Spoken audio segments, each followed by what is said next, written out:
but even then, if Ferrari's seat opens up, Ferrari's not going to be like, yes, absolutely, Lando Norris, number 1 driver anymore. Yeah. You know what's interesting? This is a different thing. But there was kind of like talk about Max and Ferrari after the Monza win. Because of like the Tifosi and the Tifosi's kind of love of him and kind of that relationship was kind of, people were discussing after Max's win in Monza and the response from the Tifosi. They were like, maybe Ferrari down the line is a place that he would go to because of that. It's so funny that like Ferrari has that like if the family likes you, then like, yeah, fine, yeah, you're welcome. You know what I mean? People were like legitimately talking about him going there because like the fans were like enjoying him. Well, there's a talk about him going there because they're like, yeah, he's a Ferrari driver. Yeah. Because Max is great and hey, we're great. Right. And I'm like, not for 20 years, babe. Not for 20 years. Yeah. There's a sort of, I think, recognized game. Right. Like, yeah, we recognize like that. Like we at Ferrari, we recognize your greatness. Yeah, as if they wouldn't be. And like, Max is like hands and knees begging for him to fucking be. I was 7 years old when you guys were good. I was 7. Literally. I was literally. I barely knew how to read when you guys were good. I was having play dates with Mick Schumacher when you guys were like doing your thing. So yeah, when his formative years, Mercedes were good, Red Bull was good. Right. That's when he was a kid. Like that's when he had really cogent memories. It's kind of like Yankees fans, right? They haven't won shit in a long. When was the last time? Brian Breaker in the chat. When was the last time the Yankees were good? Well, he would say that they're good now. When was the last time they won a championship? They were in the World Series last year, weren't they? They lost the World Series. But there's this vibe, right, where you see a great player, the Yankees fans will be like, damn, wouldn't he look good in pinstripes? There's an entitlement to these great players because you view yourself as a great franchise. Right. No matter because you once were a great franchise, even if you aren't anymore. What's that? Grey Gardens. Yes, dude. Ferrari is Grey Gardens. It's Grey Gardens.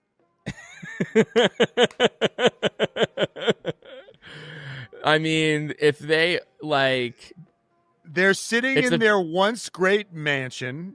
Yes. Surrounded in filth, being like, I remember when, Jackie Kennedy was here.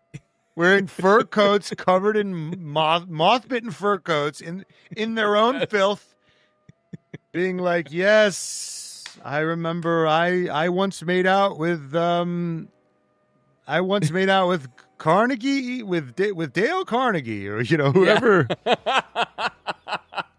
Yeah. I mean, that's the bit of the vibe. It's like, just clinging on to former greatness, and they can even like get a Lewis Hamilton, and they still have enough of like the front of the building still looks good enough. You know what I mean? Once you get in there, you're like the plumbing doesn't work, and there's mold on the cats cheese. Everywhere with like little tins of tuna everywhere, and it smells like shit. Yeah, dude, the Wi-Fi, it was so sad. The Wi-Fi of this apartment.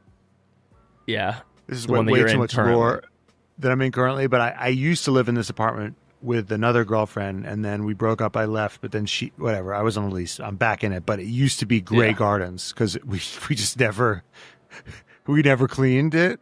Yeah. So it was called Grey Gardens. I was the Wi-Fi. Yeah. No, Ferrari's Grey Gardens, dude.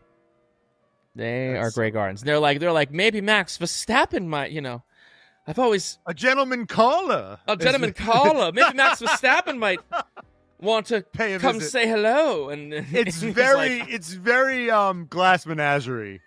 Desperate Glass Menagerie. Yes. A gentleman caller by the name of Max Verstappen. Maybe Max Verstappen. Maybe do you want some water? Maybe an ice cold beer, Mr. Max Verstappen. Maybe some red wine. You've always had the proper. You've always maybe had a spaghetti bolognese for Mr. Verstappen. Maybe I can whip something up for you really quickly. He's like, I'm actually really not interested in you. I'm really not. I'm really not interested. I will be polite. They are a sad little Tennessee Williams play. It's so pathetic. It's so pathetic. Oh, that's good. God, who talks about the Matrix and the Glass Menagerie? Yeah, where else do you get this shit? Okay, Venka Nation. John Elkann, the chairman of Ferrari, is sentenced to a year of community service after failing to declare €800 in inheritance in 2019. €800? That's it? 800 million euro. 800 million euro. Okay, this is such a bad. This is so dumb. A, B. Yeah. First, I'll start with A. A, it's such a bad look for the Jews. Okay.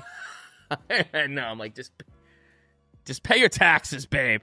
Pay your goddamn taxes. A, it's a bad look for the Jews. B, he's one of the most famously wealthy people ever. It's not like he's one of these he's from one of these quietly wealthy families. Like, he wears those glasses, the scarves. He's the head of the fucking Ferrari, dude. Come on. He's the head of the Ferrari. His great grandfather is Agnelli. He's the Fiat. He's one of the scions of the richest Italian industrialists ever. Yeah. It's not like when somebody dies, like everyone knows that he's getting the bag. Yeah. It's like, it's not like you're not quietly rich, babe. You're not quiet luxury. It's not like those people we know. It's not like those people we know whose parents were in some fucking they were in some kind of owned a chain of fucking laundromats and are like, they were worth how much? Yeah. You know what I'm saying? Yeah. And then they die and you're like, they got how much? No. Yeah. Everyone knew that this guy was wealthy. So the fact that he was going to inherit and no one was going to look into it is just the height of stupidity. But anyway. More F1 news. F1 is going to seemingly race in Thailand. The cabinet approved a bid of $1.23 billion to host a street F1 race in Bangkok, starting hopefully in the 2028 season. Proposals for a 5-year contract hosting the Thai GP annually from 2028 through 2032. It is supposed to be a street track, likely between Krum Thep. I'm not even going to attempt to say this. In Bangkok. Street track in Bangkok. That'll be sick. Now, I have two things I want to discuss about this. Yes. Number one, I have somebody I want to wave the flag there. My number one pick. Okay. So I have my pick. You should think of somebody. My number one pick would be Sam Rockwell in character from White Lotus. Him and Walton Goggins. I want them in character from White Lotus. From the best parts of that season to wave the flag. Right. The other thing I want to discuss is, who do you think is going to get lost in that city? Who do you think is going to who do you think is going to have a hard time in that city? Like, because they're going to be partying too much? Yes. Yuki, Lando. Honestly, fucking Albon, dude. Albon. I mean, that's going to be a crazy race for Albon. Yeah. I mean, it's going to be wild for him there. And I think that Albon's I feel like he doesn't get to let loose. So I'd love to see Albon with a couple G&Ts in the system. Yeah, I'd love to see Albon a little bit loose. Yeah. I think Albon kind of adopts the Singapore GP, but to actually be in Thailand is going to be nuts. And it'd be nuts. And he's going to be like, yeah, I know this city like the back of my hand. Yeah. And then, yeah. And then he's just they all get lost. They all get lost. Him and I think Leclerc. Yeah. Leclerc. I want him. Honestly, George. Him and George Russell. George buddy comedy. Yes, Buddy Cop, that's yes. a Hangover movie. Him and George That's Russell. a movie waiting to happen. I thought you said you knew this place like the back of your hand. I know. I lied. I grew up in the UK. Summers here with my you. grandma. Yeah. From England.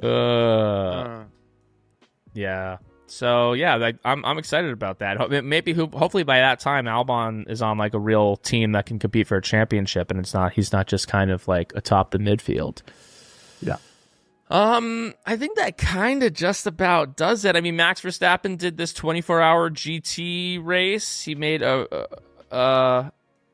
he's doing the Nürburgring Laxtenken series. It's an endurance race.